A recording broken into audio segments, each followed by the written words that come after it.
Hello, everyone, and welcome back to a new episode of Rocket Lab Weekly. We have with us Dave G Investing. Thank you for being here. No problem. And we also supposedly have Matt with us today, but he came in, sounded like a robot. He was like going in and out with the picture. We don't know what is happening. Currently, is missing in action. Yeah, hopefully he'll rejoin soon. Yeah, so we thought we start so we don't keep you guys waiting. And I was getting messages from you guys about Rocket Lab Weekly, and what happened is the EU changes time. We have already changed time to winter time. I don't know why the US and the EU is not synced, and every year it's like some random time. Sometimes we have 1 week, sometimes we have 2 weeks between us when we change time. And as far as I understood, you guys are going into winter time tomorrow morning, so we should be synced back to the normal scheduled time. So while we are waiting for Robot Matt to arrive, how has your week been, Mr. Dave?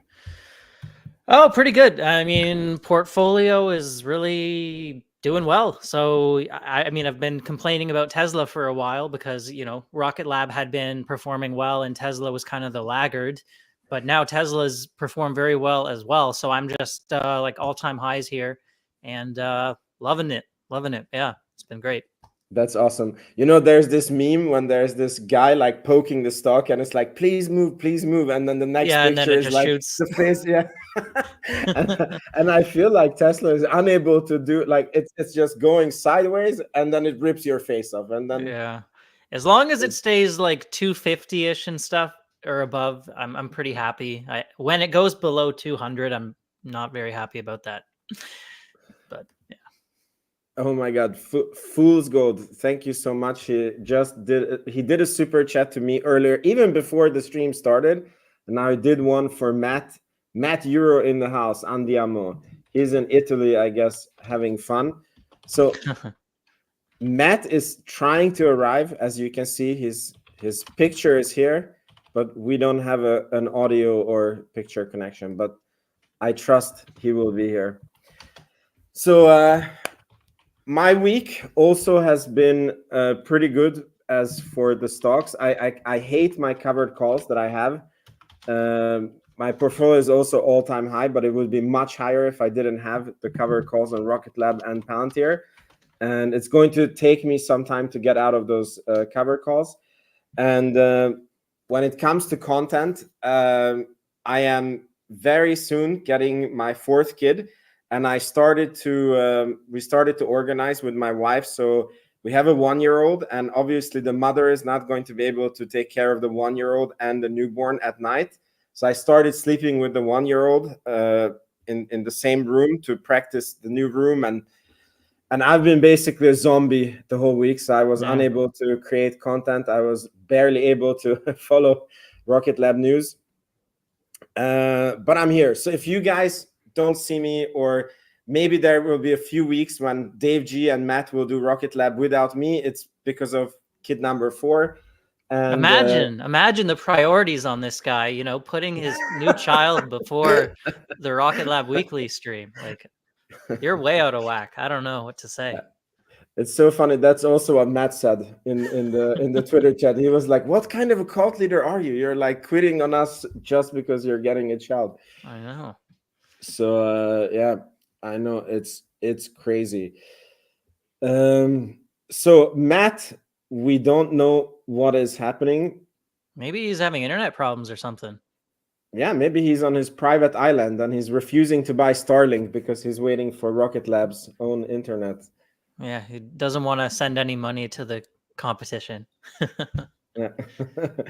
So Curtis, thank you so much also for the super chat. Sorry for the small super chat. Don't have the mega shares like fool's gold.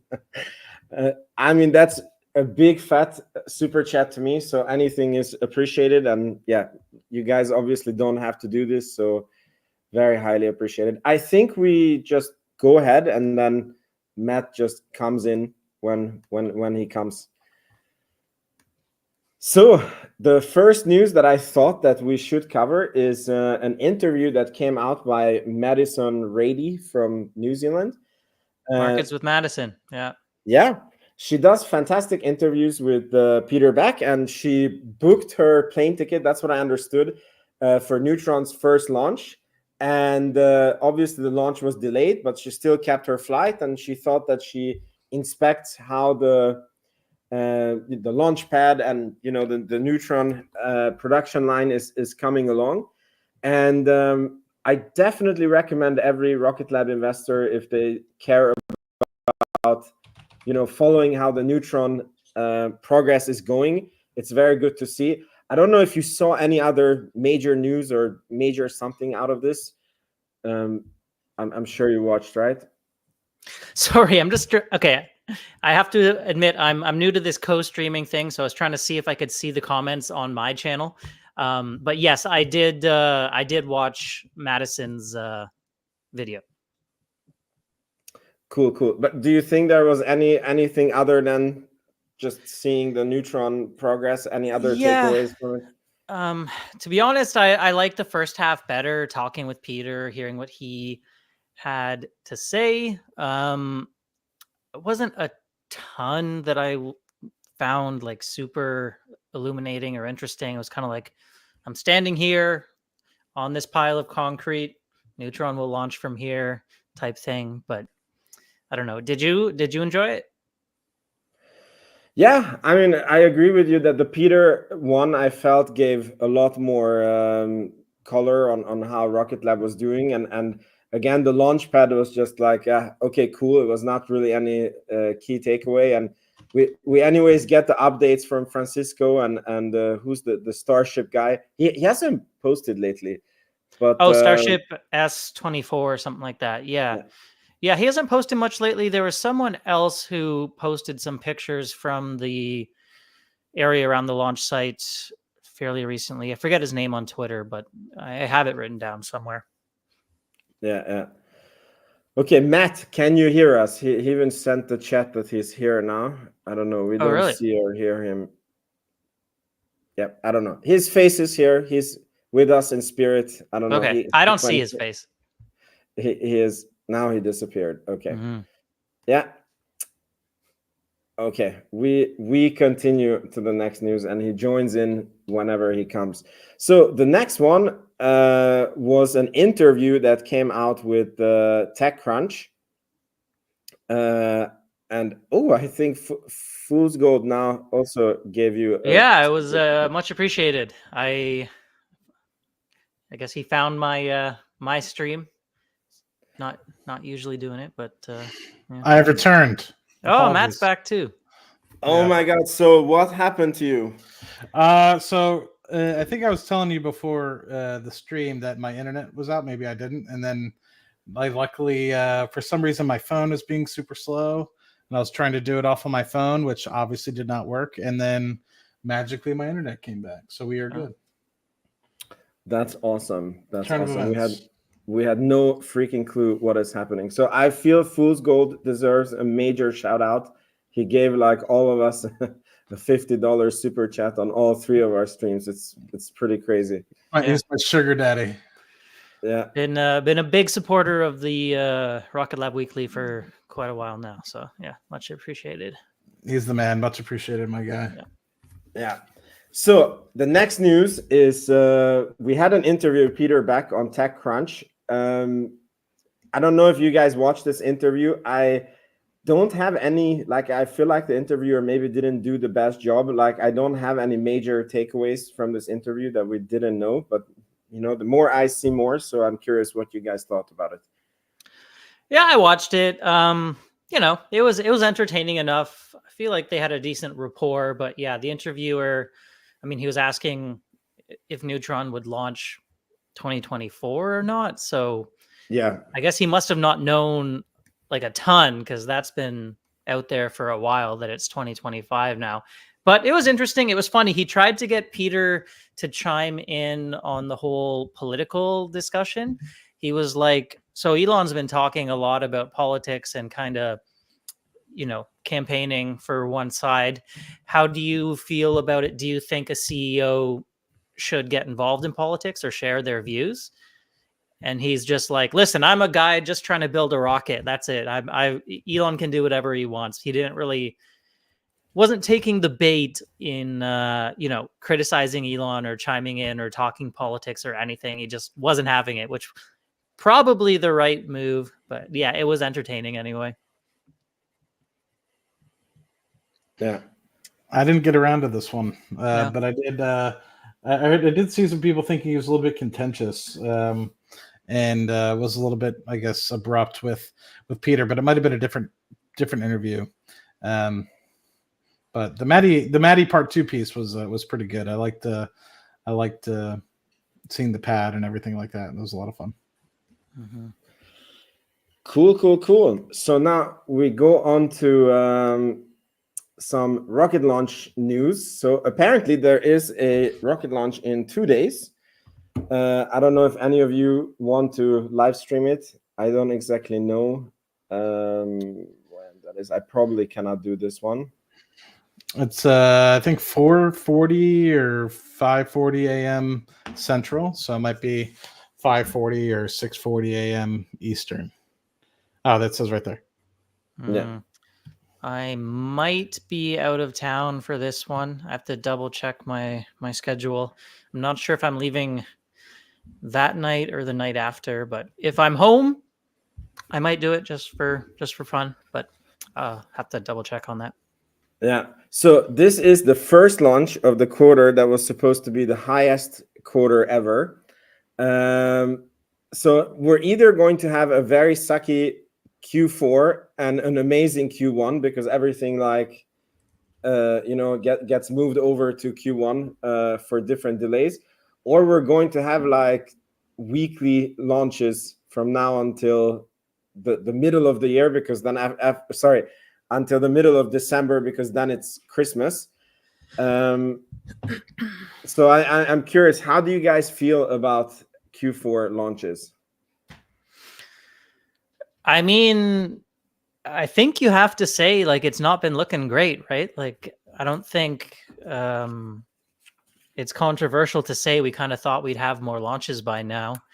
And not saying it's Rocket Lab's fault, or I don't know what's the reasoning, and these launches always move around, but definitely thought there would be more by now. So I would say I have trouble seeing us get to 17 by the end of the year at this point. I mean, what do you guys think?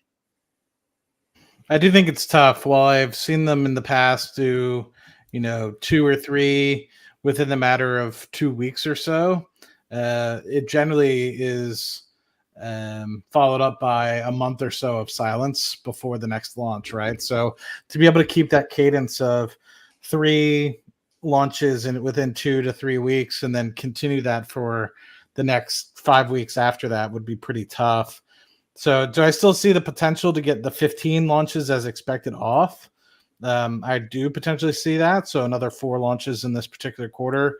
To get to 18, I think is going to be tough. And I think that was always challenged based off of what Spice was kind of saying as we kind of got closer towards the end of 3Q. But I think also because of the delays, this is probably why this opportunity was able to come up and actually be input, right?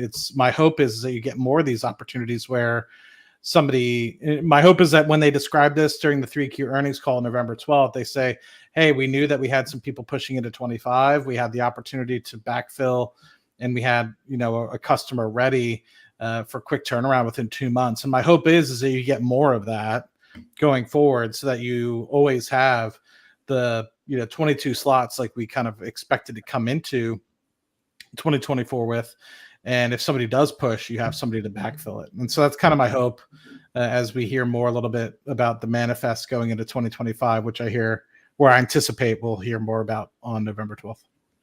Yeah, it was, I will say it was pretty cool to see them, sign and have this launch ready to go in such short order.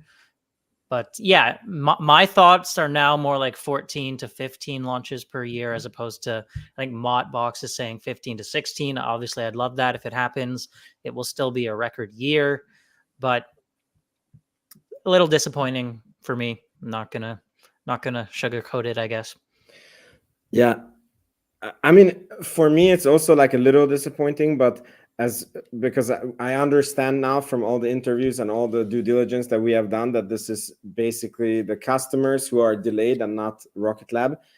And on top of it, like as we get closer to Neutron, Electron becomes less and less significant from a revenue viewpoint. So it's not the end of the world. And Scotto, actually, I want to give credit for him. He released a video today. Oh, did he? Yeah, where he was going into the Q4 earnings projections and, like how you close out the year. And he was saying, I wish he could have been here to tell us about this. But he said that in Q4, they will be able to officially recognize the MDA contract. And he was thinking that just the space systems revenue is going to be around $85 million. And when it's that high, and you would get, let's say, 4 launches at $8 million a pop. No, yeah, he was okay. Everybody has to check his video, but basically, Q4 is easily looking like it will be the best quarter in Rocket Lab's history, and it also puts like the year into a very nice end. Like we had a Q1 and then a major increase in Q2. Q3 is like probably a slight decrease from Q2, and then Q4 is going to go back into the right. I mean, I guess we'll get guidance relatively soon on that. That's interesting, though. Yeah, I really need to check out his video. They won't be like realizing, like, surely not all the revenue from the NDA contract, right? Because that's like, a large number of satellites that I don't think they've delivered all of them yet. Yeah, I mean, for me, this like recognizing of the revenue in the bookkeeping is a bit funny. Like I have experience with this because we work with large real estate projects in Sweden, and I understand why they make the rules like this, but it becomes like a little bit subjective how you recognize the revenue, right? And they don't usually disclose. I guess it's the auditors or somebody comes up with a schedule that we use this viewpoint, and as long as they use the same rule on everything that they complete. So yeah, I don't think that they will disclose how they recognize the revenue and if they can recognize all of it or a lot of it or most of it. So yeah, we will not know. Oh, I'm looking forward to Q4 then. Exactly. We will hear on the earnings call what happens. Yeah. I mean, by the time they give us guidance, they're halfway done the quarter. So you generally, they have a pretty good idea. Yeah. It's probably also going to be guidance for Q1 because last Q3, they were giving guidance for like 2 quarters ahead. So that'll be interesting. That may have just been a one-off. I feel like that quarter, for some reason, they wanted to give some more positive. It could be because that's when they had the Electron failure. Like that was the quarter when they had the Electron, and then they wanted to show like. But yeah, we're gonna see. We're gonna see what happens. All right. Then the next news, I might have it a little bit messed up here. Yeah. This we should take next, definitely. So Globalstar stock skyrocketed 40% on news that Apple expanded its satellite service deal. And as far as I understand, in the same press release, they also disclosed that Apple has become a 20% owner in Globalstar by buying $400 million worth of Class B shares, and they agreed to do a 400 and no, I don't have the number here, but so basically Apple is going to do a major prepayment to Globalstar, and this is, we hope, is going to wind up in the coffers of Rocket Lab somehow because they were already on this line. Dave, you did a video about this, so I think you're the best person to maybe expand a little bit on this. I mean, the video wasn't fully only about this, but yeah, I did talk about it a little bit. So, not to count your chickens before they hatch. Rocket Lab's current MDA contract, where it's basically Apple hires Globalstar hires MDA subcontracts the satellite bus to Rocket Lab, and that was, when they signed that deal, their biggest deal ever for the space systems side. So it was very big. This is actually kind of an expansion of that constellation as Apple continues to work on expanding their emergency SOS features, and it will be more satellites than that initial batch, but they haven't said for sure. Are they contracting these ones out to MDA as well? Do they want to use the same satellite bus? MDA, interestingly, does have a satellite bus of their own. They're building out a very large constellation Telesat. So that's in Canada. I'm not too sure how much capacity they have available. But if they did, they could also theoretically just cut out Rocket Lab being the subcontractor and do it all themselves if they wanted to, and Globalstar wanted that. Theoretically, anything could happen, but it seems like it would make a lot of sense to me that they would want to go for the same kind of satellite bus and same contractor. We'll have to wait and see on that. I do think it's kind of cool, though, to just take a step back, look at the bigger picture, and be like, okay, here we now have Apple putting another 1 billion plus into the space industry. Amazon investing, it's got to be like over 20 billion in Kuiper. SDA, 25 plus billion over 5 years or something like that. And then, of course, NSSL with tons of launches. Like, it really seems like space is hitting the mainstream when you kind of look at the big picture and look at the size of these companies, like starting to invest in space, like the biggest companies in the world.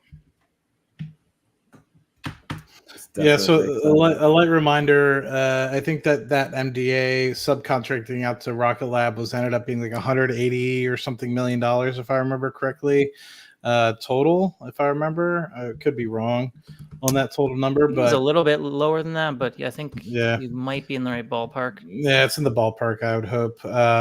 My memory might serve me a little bit wrong. So, yeah, I was also kind of curious because I was kind of scratching my head as to why MDA even subcontracted out to Rocket Lab, because it's not like Rocket Lab was making like the solar components. It didn't seem like it was literally just like the actual like outside structure and the bus part of it. So it was kind of curious how you had GSAT subcontracted to somebody who subcontracted out. And so my hope is that if Globalstar realizes that maybe Rocket Lab was the one that did the majority of the work, maybe they cut out MDA and were able to maybe increase their margins a little bit. Fingers crossed, who knows? And with that, maybe you end up getting, $250 million backlog instead of, 100 or 80 or whatever it ended up being. So my hope is that it continues to go in the right direction. And it just goes to show that, in my opinion, we're still early with respect to the total addressable market continuing to grow and expand. And not only that, but as we've seen, and we'll probably get into in the next segment or maybe a following segment after that, you're continuing to see different players drop out and consolidation in not only just the launch space, but the space system space. So curious to see as it continues to expand what other players drop out because they no longer have the resources or will to continue, or they merge with somebody else, and then that obviously would consolidate the space as well. So very curious to see over the next 2 to 3 years what ends up happening in this arena.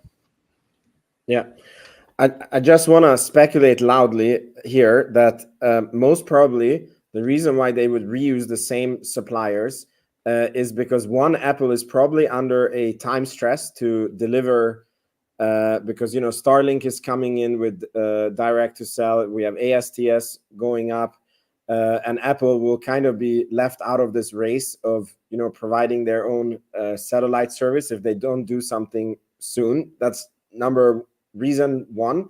Reason two is that most probably they need to make the satellite denser, so it's probably like the same version of the satellite, but they want to add more users and make the service more available.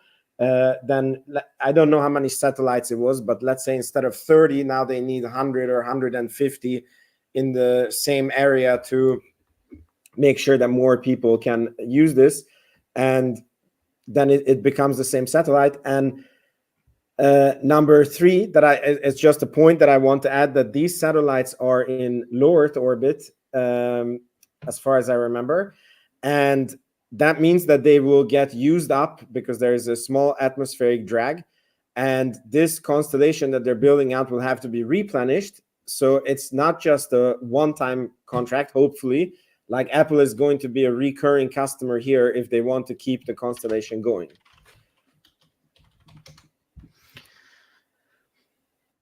Yeah, maybe this is kind of beyond the scope, but just a quick question for you guys. I'm curious how you feel like this will play out. So you have Apple being a, the device manufacturer for the phone, providing some connectivity now via satellite, but you also have, the mobile network operators via ASTS or some other method trying to figure out their own way. Is there a world where both the phone operator and the networks are operating like direct to cell connectivity, or where's the line here? Because to me this always seemed like more of the domain of like a TELUS or whoever you guys use down in the States. T-Mobile yeah. Anyway, it seems like an interesting distinction to me. I mean, I think that Apple has a problem that they cannot acquire companies, right? Because they're just too big. And if they would acquire like T-Mobile or Verizon, I think they could financially do it, but I think that it would not be allowed.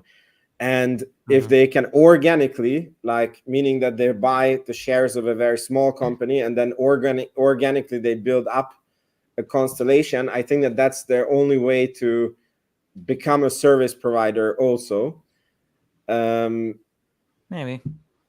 And I think that they're still restricting themselves only to like emergency messaging and stuff. I don't know if they've said they have aspirations for like a full 5G type situation. Yeah, and I think that the reason why they're restraining themselves is because the constellation is not big enough. There's not enough satellites to cover. If 10,000 people are going to be millions of people are going to be Instagramming and YouTubing on it, then they need a lot denser and a lot more satellites. And they alluded to that the satellite service is going to be free for 3 years. And if we look at this article, it says that those 3 years is they began with 2 years, and then they extended it 1 more year for free. And that goes out in November 2025. So we have to see if Apple is going to start charging for this and say that, your iPhone has connectivity wherever you go on the planet, even on Mount Everest. Yeah. And you pay $10 a month. And I think that could be a new service feature for Apple. Yeah, I guess so. I suppose there's value for that if you're going on a hike to some remote location or something, and if you get lost or get stranded, you can at least send an emergency SOS if you're out of the regular cell network. I could see it being worth it in those scenarios. Yeah. Cool. All right. So now we go to the next one. Space Force opens national security launch contracts to new players. And this one, I think, is talking about the NSSL contract that I strongly believe that Rocket Lab is going to be onboarded to in 2025, because all this national security satellite contract is divided into 2 tranches, 2 lanes, lane 1 and lane 2. Lane 1 is basically for new lower risk satellite launches, and there Rocket Lab can compete, Relativity can compete, and they want newer entrants to come in. And we were hoping that Rocket Lab would already be onboarded in 2024. They missed that window, Mm-hmm. But 2025, I think that they will win a quite nice contract from the NSSL with not really any other competition. What do you guys think about this? Yeah, I think Matt's too busy flirting with people in the chat, but That's what I do best. I think they should definitely get onboarded this year. So as long as they show a clear path, again, I hate this clear path nonsense because it's so subjective to me. But as long as they show a clear path to being able to launch Neutron by December 2025, they should get on-ramped. And to me, the target is currently around June. So even if they were delayed a few months, like, it seems like the path should be there. I don't know why it wouldn't be, but yeah, this is what we were getting all of those files and reports about, right? When people are trying to say FUD that Neutron isn't going to be ready, it's to try and keep them out of this. So, I mean, we'll see what happens. I do want to clarify for some people out there, though, once they get on-ramped, they don't immediately have like a certain number of launches lined up or anything like that. They will still need to bid on task orders within the program, but they will now be able to make those bids, and one of the few rockets able to bid on those. Yeah. It's an indefinite delivery and indefinite quantity contract. Mm-hmm. So, meaning that it will probably be a max amount that they will get. Like the press announcement will probably be that Rocket Lab wins an up to 500 million contract, and then there's no guaranteed amount. So I don't know what you do with those news. But I think it will definitely be super bullish for the stock. I think so. Yeah, I mean, the amount of folks that would potentially be considered for it are continuing to dwindle, right? So, I mean, people are delaying, and people are also falling out of running just based off of their cash on hand and everything the like. So, my hope is that with each one of those, Rocket Lab continues to show up better and better. Yeah. Okay, this is kind of off topic, but what do you guys think of the latest financing round of Astra? I don't know if it was successful, but it was something like the presentation that went out to investors is that they need $50 million, and then they can be back to launching with Rocket 4, and they will achieve profitability. What was it, like 1 or 2 years from now? I don't think I saw this full presentation. Apparently there is out there, which is interesting. I thought I would have seen that. Yeah, so I think they did raise the 50 million, and they did get a contract from the Air Force. I guess the US government just really wants responsive launch, and Astra's like containerized launch system is appealing to them for some reason. I don't know. I think whoever's giving them money is making a mistake. That's what I'll say. And certainly 50, like, how do you get to profitability off of $50 million? And like, as we can see with Electron, like, you need a cadence of like 10 plus launches to start thinking about profitability. Like, but I mean, they're planning how do to they launch get there every on 50? day, Dave. You're like in the wrong ballpark. What's that? I said they're planning to launch like every day. Well, sure, but they need a few more customers than the U.S. Air Force giving them like 2 launches or whatever it is. I don't know. Yeah, I mean, I don't know how much they would even consider trying to get like an MSP, minimum sales price, or ASP, average sales price, because I mean, their original thought back in the day, right? I don't know what their new thought is, but they were thinking about charging $2 to $3 million per launch, right? As they got cadence up and hopefully be the Ford of small launch. I mean, that was kind of what was displayed in Wild Space. So whether or not they change and they say, you know what, if we can get 6 to 8, you know, and start off there, but 50 million. One, if somebody were to put in $50 million, I hope that they would get considerable equity within the organization. You have to at least, to get some sort of upside opportunity, right? Because in the offside chance that this thing actually does work and they're able to sustain, you need to have some sort of skin in the game, not just like a 20% interest rate, right? Like that. I mean, Kemp in London took the company private for something like what, $20 million? Like the entire company? Yeah. So if someone's investing $50 million into the company, that's like they should own a lot of it. But anyway, Probably, yeah. We'll see. Probably, yeah. Because you realize if they sort of bankrupted the company and then they took it over for 20 million, it means that in the bookkeeping, like all the development and everything cost disappeared, right? So you got like an empty company that had the almost Rocket 4 and the Rocket Factory, and then they got this new contract, and then maybe with the new contract they got a valuation of, I don't know, 150 million, and then the investors, yeah. You're right. They're probably saying we're now worth more than that because we have this new contract and all that. But and the new contract, it was also this indefinite quantity and indefinite whatever, like the same type of contract. And in the press release, I read it. It said that the guaranteed amount is $2 million. Oh, really? Okay. Well, I mean, it's just like how these guys, 2 or 3 years ago, before they even went bankrupt and everything, like they were going to start selling thousands upon thousands of engines.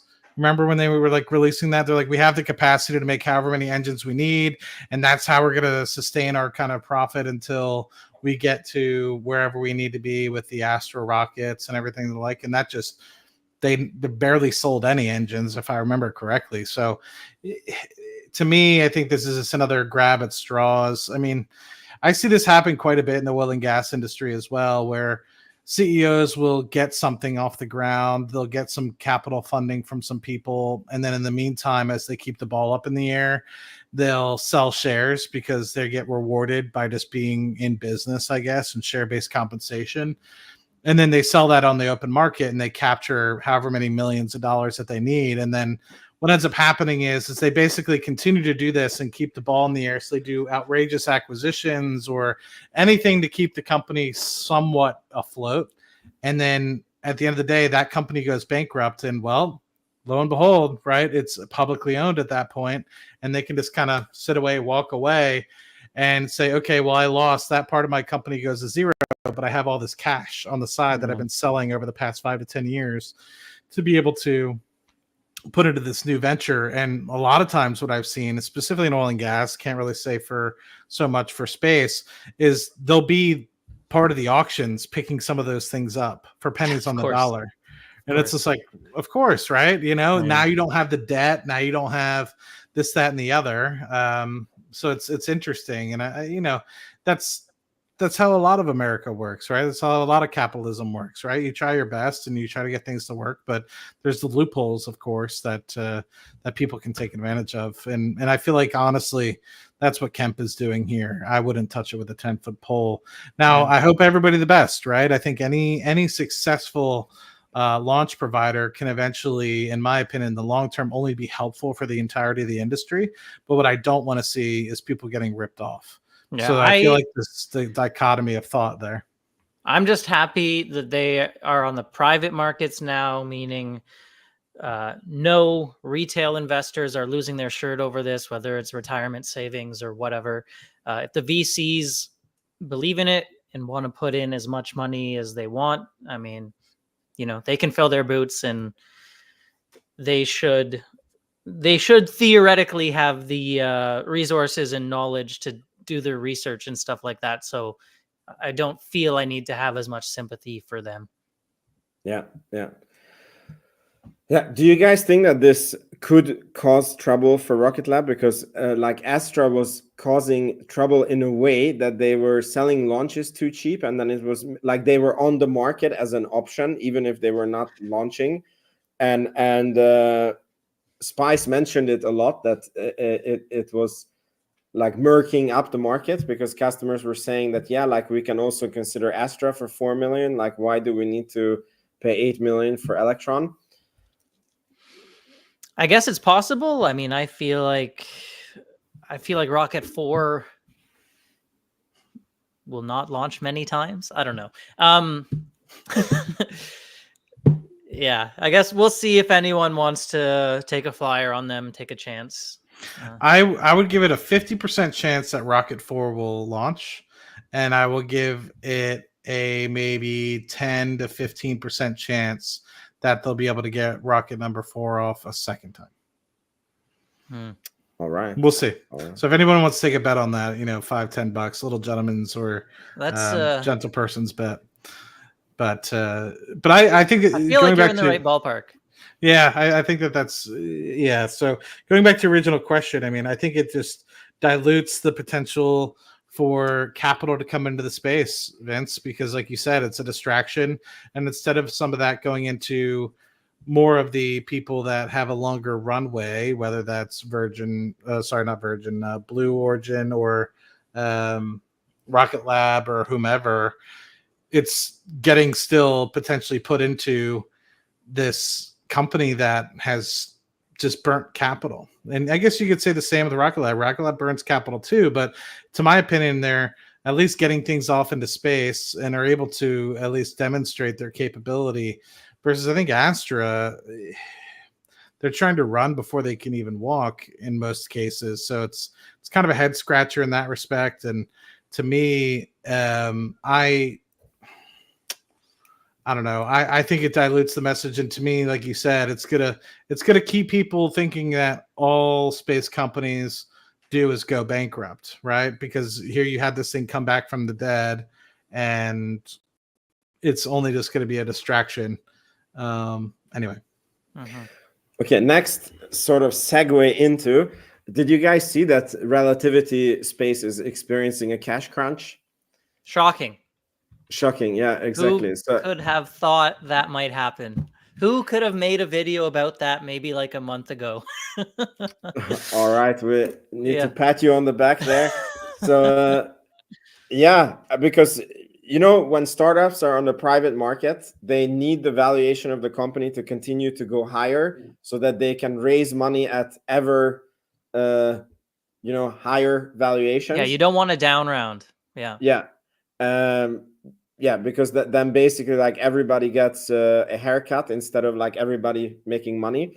And the last time they raised money, they were at $4.2 billion. So I guess it's very, very hard to go higher on a valuation as a pure launch provider. And not even a viable at that. Like when we were reading articles, it's like their production line is not streamlined at all. When we thought that they would be a vertically integrated company, like that's how they started, and then they're using the Ariane 5's fairings on their rocket. There's many outpoints. So curious, what do you guys think about this company and the way forward for them? I mean, I don't know. Like I think I've been as critical on them as basically anyone on YouTube or Twitter, but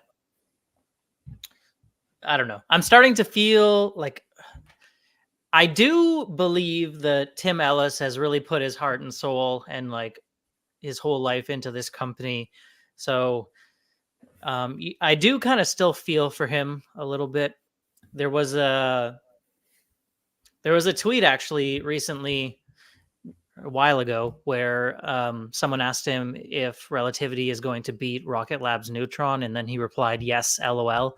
And then Peter Beck replied as well with the meme. Apparently, he just went back and deleted that tweet now, which was like, I guess he's not feeling too confident either. But yeah, I haven't felt too good about them for a while now. Again, I'll say I'm happy they're on the private markets and getting capital from those folks. And I tend to feel more sympathy for the retail investors who may be young and get excited by the flashy promises of the 3D printing and stuff like that, but don't have to worry about it as much in this case. So we'll see. I think, Terran R may still launch. May still launch. I'm curious. Do you guys? So I know that they were rated 4.5, 5 billion or whatever at their max valuation, but how much cash did they actually receive? Oh, you could go back and look at the numbers. I think they've raised something like 1.3, 1.7 billion dollars in all their rounds, right? Like it Yeah. wasn't the last round. But when you think about that and their entire product being Terran R coming to market, and it's still 2 years away, and they've raised 1.3, 1.5 versus Neutron 300 million.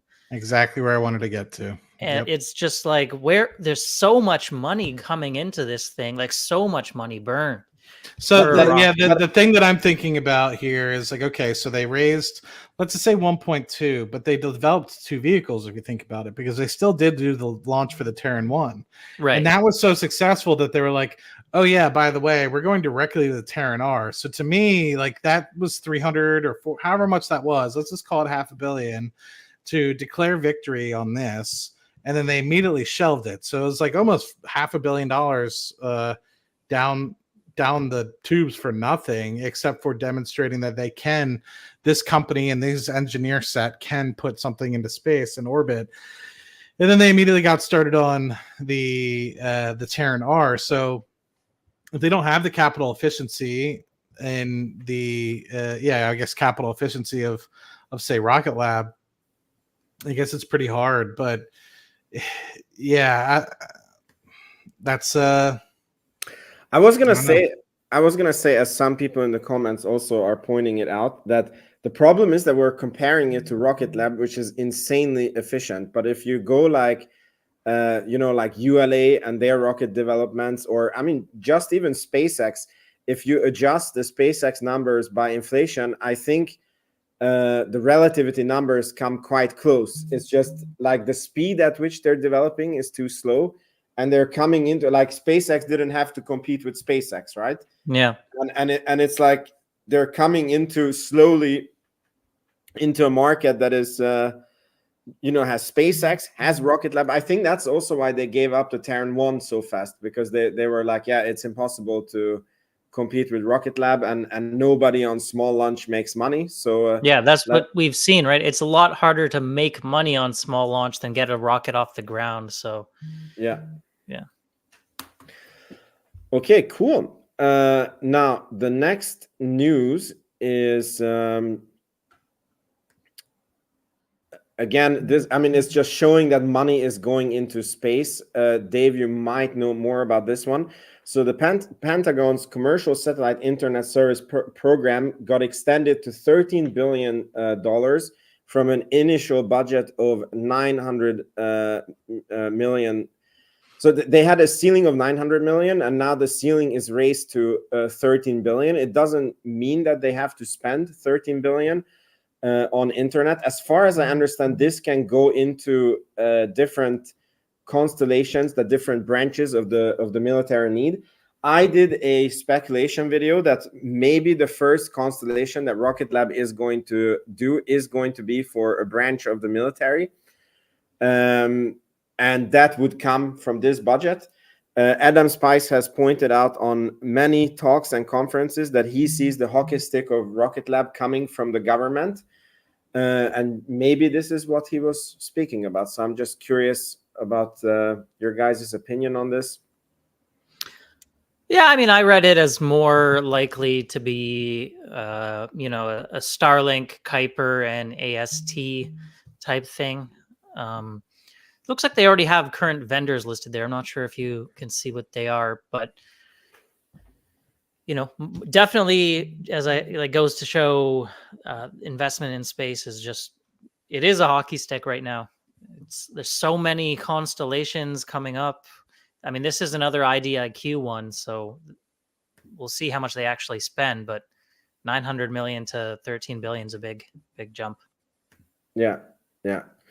I mean, you're right. Most of it is Starlink and Kuiper and ASTS, but hopefully there is something in there for Rocket Lab. 13 billion is a big number, and they do want one of the main purposes of the Army is to not rely on one supplier, and they want to have like a diversified like for national security reasons, right?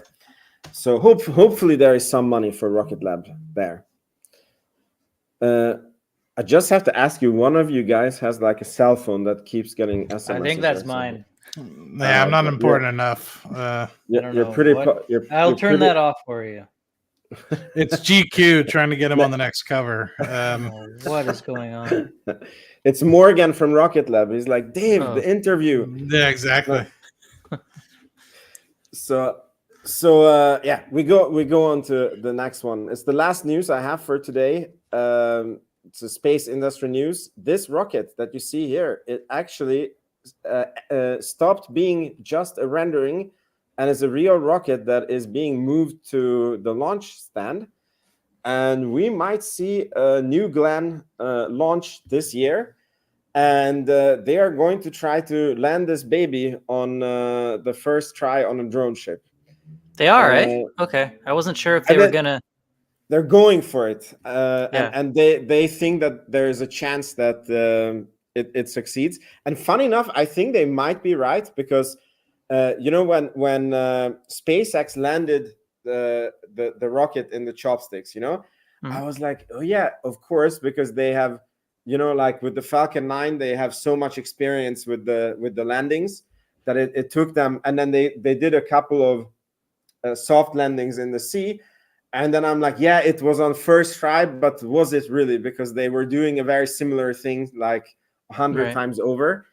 And Blue Origin, they haven't been to orbit yet, but they do have the new Shepard, which has flown and landed quite sometimes. And then reflown, relanded. So they have a shot, I think. Yeah, they seem, if you think about the scale of like move fast and be willing to fail versus make sure, like, don't launch until you're like damn well ready. I feel like they're all the way over there. So maybe by the time they launch, they'll be very confident in their ability to re-land this thing. Yeah, I will say, I think Call Me Curtis did say it pretty well. I mean, although they've never truly been to deep orbit, right? They do have experience landing rockets, right? So I guess in that respect, they might have a leg up when it comes to, if you were to compare Rocket Lab versus Blue Origin, about reusability of the rockets and being able to get them back to the pad and things of the like. So very curious to see how this goes, considering the only thing that we've been able to do is kind of land in the ocean and also pick it up via helicopter, which isn't necessarily quick reusability, right? It's refurbishment over however many months or weeks and being able to get it back on the pad and hopefully lower operating costs, or at least cost of goods sold over the long term. But medium launches going after what Falcon 9 and kind of New Shepard have already done. So in that respect, curious to see how this works out for them, considering I know, at least from our perspective for Neutron, I think they're going to do comparable to what Starship did on number 2 or number 3, where they hovered over the water and then they let it sink. Yeah. So I think that's the current plan, and unless that changes. So it'll be interesting to see a second company launch something of this magnitude and land it. That'll be really interesting to see. Very big rocket. I mean, I feel like if Starship was not around, more people would be talking about like just how massive this rocket is, really, and historic. But now it's almost like a sideshow. Yeah. It's 27,000 tons to Leo, right? As opposed to... I have to double check the numbers. Is that... I thought it was more. I thought it was more like 40. Oh yeah, maybe because maybe Falcon 9 is Falcon 9 or something.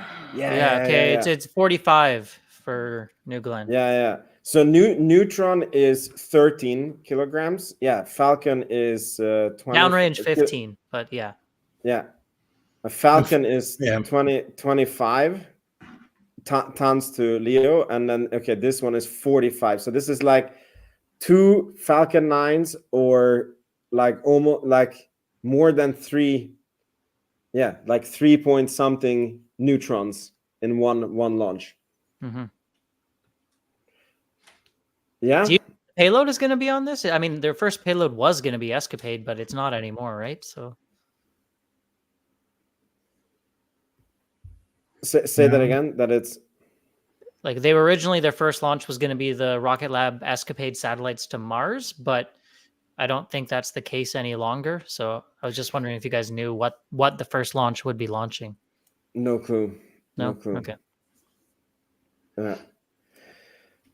All right, cool. So that was basically what I had planned for this show.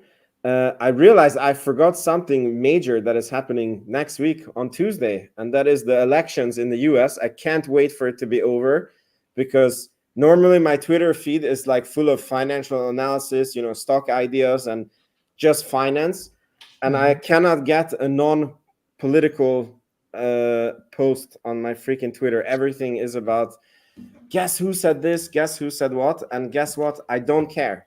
So this is me fighting liberals now.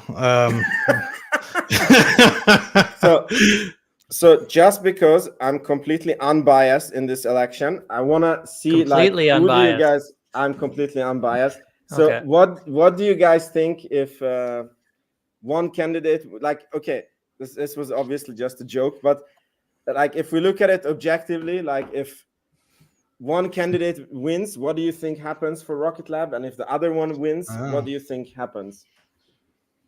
I think they're fine either way. I mean, I think if Trump wins, probably SpaceX gets some nice perks, but I don't think they would actually like actively target other companies to try and prevent them from getting contracts. Like,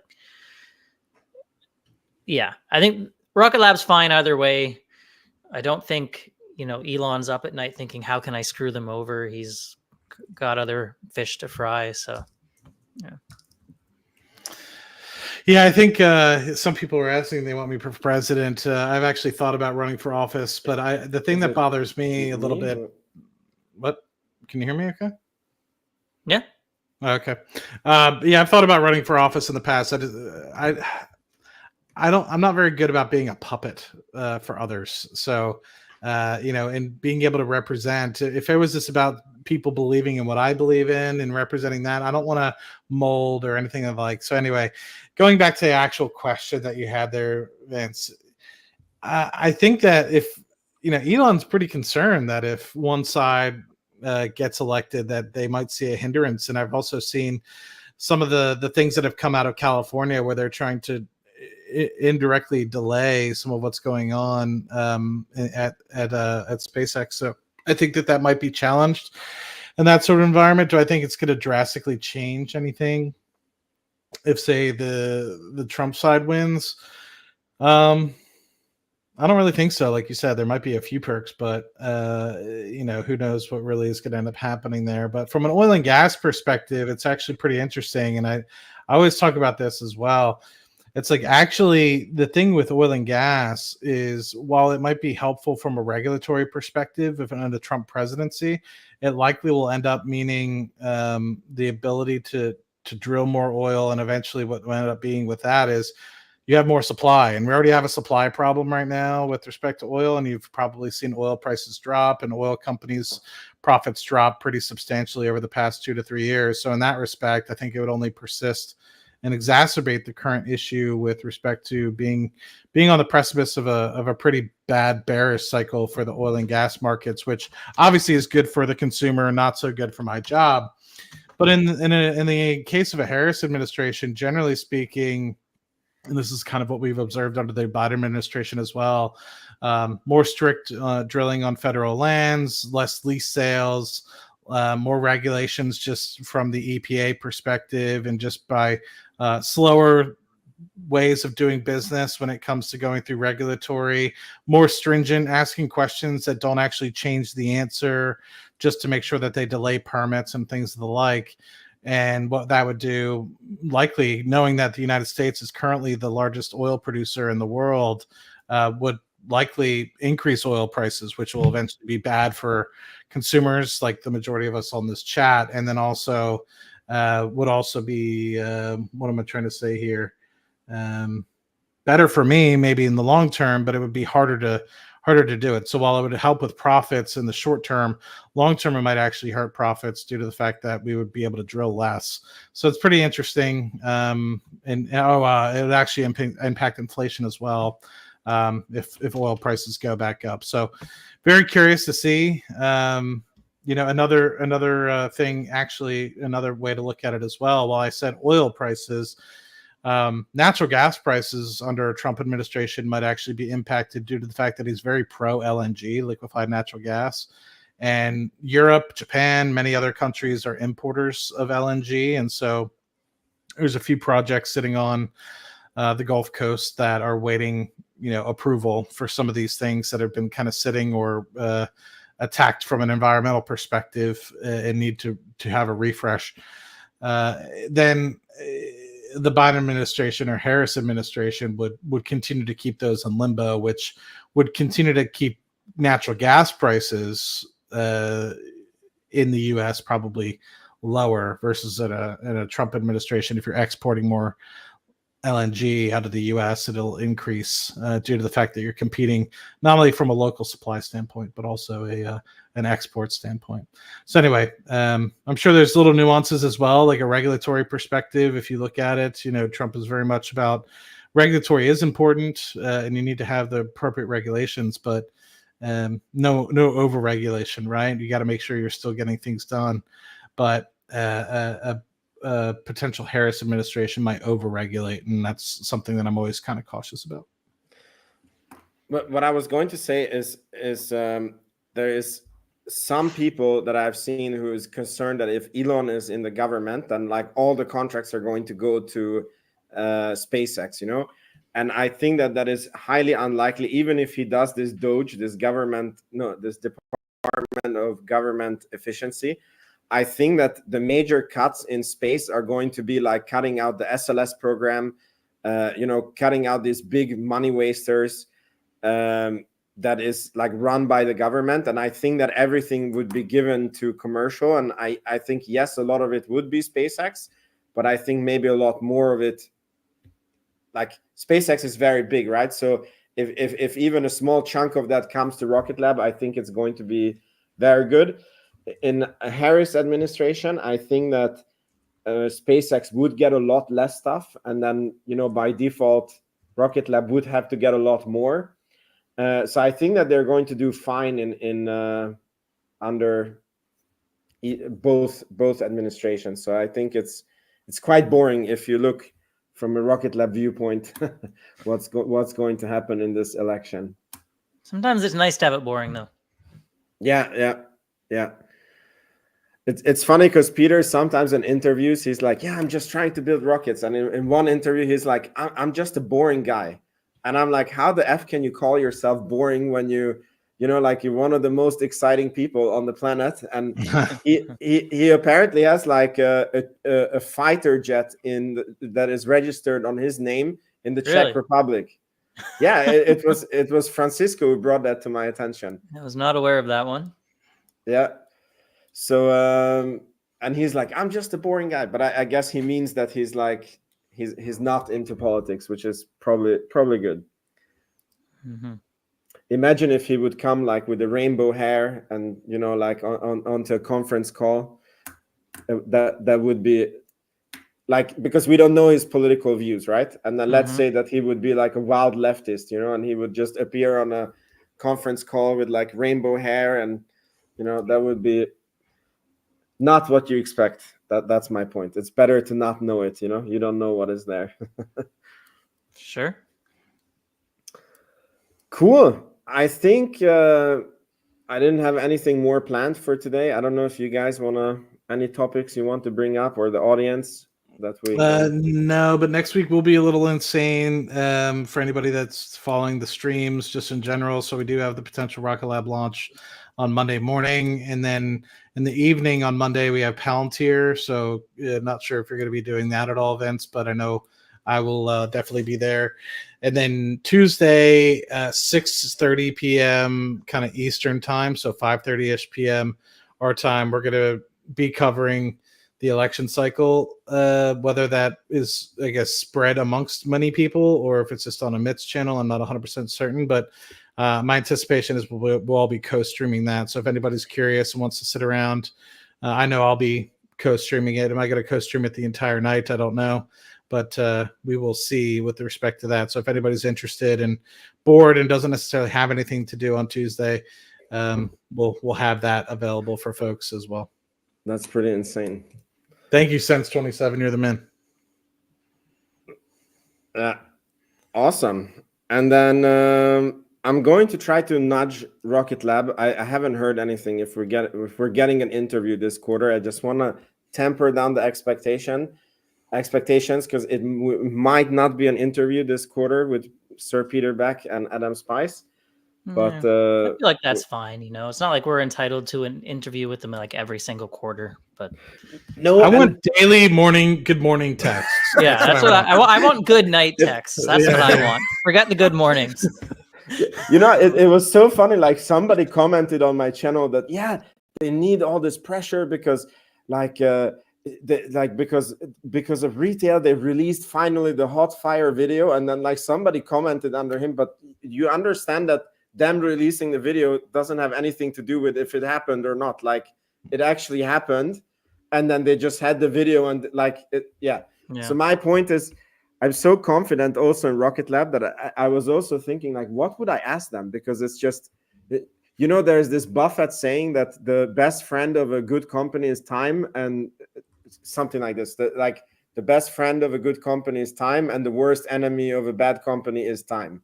Something like that. I haven't heard that one, but I like it. Yeah. And I feel that on Rocket Lab, like we've done so much research, and now they like Neutron needs to fly now. And it's like, we can't ask every quarter, like, Sir Peter Beck, so how's it going with Neutron? And it's like, yeah. But if we get an interview, we will somehow make it interesting. It's like if you're, maybe this is a weird analogy, but it's like if you're the single child in a family, and then every get together, your mom's like, so have you met anyone yet or whatever? It's like, so is Neutron launching yet? It's like, no, the next quarter. So is Neutron launching yet? Maybe that's why they're not getting interviews. They're like, oh shit, they're going to ask us about the Electron launches, and we don't care. Okay. Maybe hot take, but like I am caring less and less about Electron. Same. Especially when I do my spreadsheets and I look a few years in the future, and I'm just like, maybe 30 launches. Like, yeah. Anyway.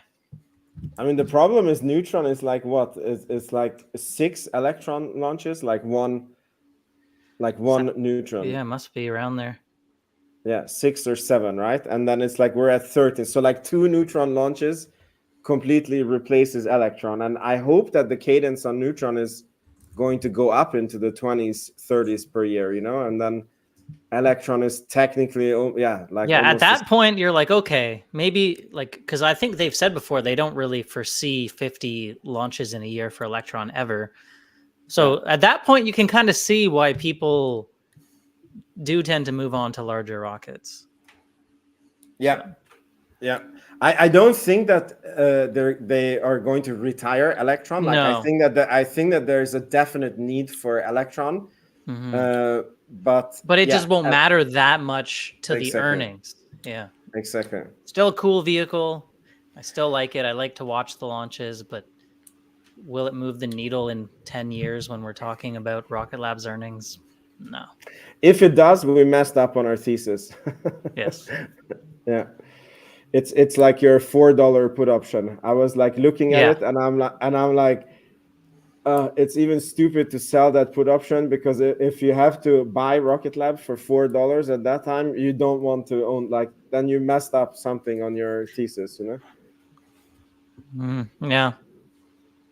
Maybe. I mean, the stock price is not the company, but yeah.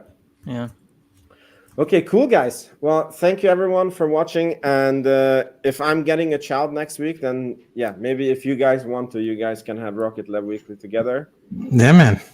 Good luck with it. Yeah, thank you. Yeah, it's all my wife. I have nothing to do with it in a way. You had a seizure. You had a seizure for 30 seconds 9 months ago, and now you got to deal with this. Bad joke, guys. Bad joke. I'm sorry.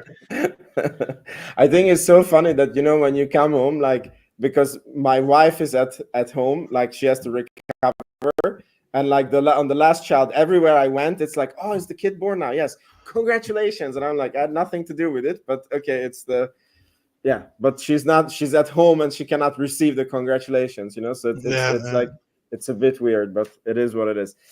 Cool, everyone. Thanks again, and see you hopefully next week. Yeah, man. Good luck with everything. Yep. Thanks. Ciao, ciao.